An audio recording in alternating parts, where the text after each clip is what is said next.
Guys अस्सलाम वालेकुम। Lesson 10 आज ग्रामर का लेसन 10वां है, प्रेजेंट परफेक्ट टेंस। इस ज़मान की वजाहत में करता चलूँ कि ये ज़मान इस काम को ज़ाहिर करता है जो काम जल्द तुर्त ज़मान हाल में मुकम्मल किया गया हो, लेकिन इसकी जो शुरुआत है, स्टार्टिंग है, कमेंसमेंट है, कोई भी वाक़या या कोई भी इंसिडेंट, कोई भी काम, इसकी शुरुआत स्टार्टिंग माजी में शुरू की गई हो, लेकिन वो कुछ घड़ी पहले हाल में मुकम्मल हो चुका हो, तो इसको हम क्या कहते हैं? Past perfect tense. Past perfect tense की मैं और आगे वजाहत करता हूँ कि इसकी उर्दू में ज़मान हाल, माजी करीब या कामिल मुकम्मल कहते हैं। उस ज़मान के उर्दू में पहचान, अलामत, निशानी या जो वो कैसे है, कैसे हम जान सकते हैं, तो ये टेंस है। उर्दू में मैं इसके कुछ फ़िक्रे या सेंटेंस समझाता हूँ और समझाने की कोशिश करता हूँ। मिसाल के तौर पे एक मैं सेंटेंस यहाँ लिखता हूँ कि आपने रोटी खा ली है या आपने रोटी खाई है। यहाँ पे क्या खाई या खा ली, ये ज़माने माजी मुतलक यहाँ तक प्रेजेंट सिंपल टेंस। और है जो खा ली है जो है, इसके बाद जो है यूज़ होता है, ये इसकी निशानी है, स्ट्रक्चर है। मिसाल के तौर पे दूसरा जुमला है, सेंटेंस है, आप खाना खा चुके हैं या आप रोटी खा चुके हैं। चुके हैं या चुका हूँ, ये जो है इसकी सिंबल है। इंग्लिश में हम इसकी बनावट कैसे करते हैं? मिसाल के तौर पे इंग्लिश में इसमें लगते हैं बनावट में हेल्पिंग वर्ब्स। इसकी जो मेन आइडेंटिफिकेशन या पहचान है वो हेल्पिंग वर्ब्स की होती है। जो हेल्पिंग वर्ब्स जिसको हम मददगार फ़ैल कहते हैं उर्दू में, वो है, इसमें दो लगते हैं, एक हैव, दूसरा हैज़। हैव और हैज़ कुछ मैं मिसालें देता हूँ।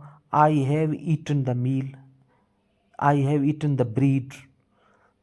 तो आई, ही, शी, इट, दे या कोई भी नाम हो, इसको सब्जेक्ट कहते हैं। इसके बाद हैव या हैज़ लगते हैं। हैज़ कहाँ लगते हैं? हैव जो इसमें जो सब्जेक्ट्स या प्रोनाउन होते हैं इसमें अलग लगते हैं, हैव अलग लगते हैं।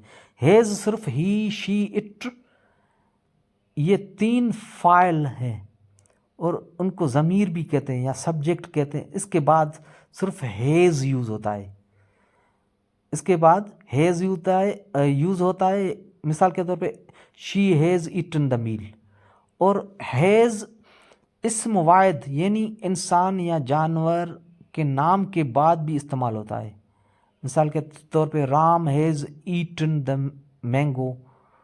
तो कुछ मैं ये आपको इसकी वजाहत में समझाने की कोशिश करता हूँ।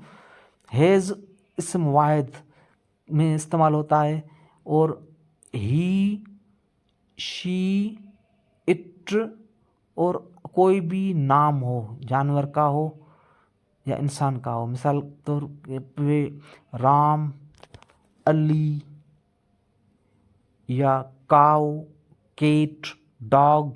इसके बाद जो हेल्पिंग वर्ब, इसकी प्रेजेंट परफेक्ट टेंस में हेल्पिंग वर्ब जो इसके बाद यूज़ होता है वो सिर्फ हैज़ होता है। हैज़ सिर्फ हैज़ के बाद बनता है वर्ब। मिसाल के तौर पे शी हैज़ ईटन, वर्ब यहाँ पे तीसरा फार्म लगेगा। वर्ब के कितने फार्म्स हैं? 4 फार्म्स हैं, first form, second form, third form, fourth form. यहाँ पे तीसरा फार्म लगेगा। इसके बाद हम आते हैं हैव का इस्तेमाल।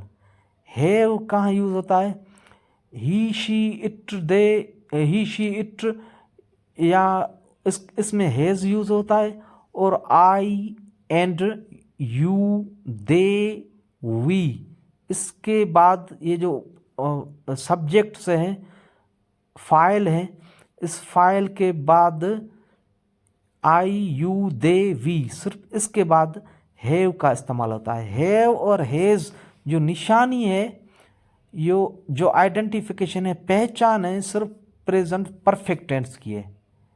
हैज़ ही शी इट या कोई भी नाम हो इसके बाद इस्तेमाल होता है। और and I and you they we के बाद क्या इस्तेमाल होता है, हैव यूज होता है। हैव हैज़ यूज होने के बाद फिर लगेगा वर्ब।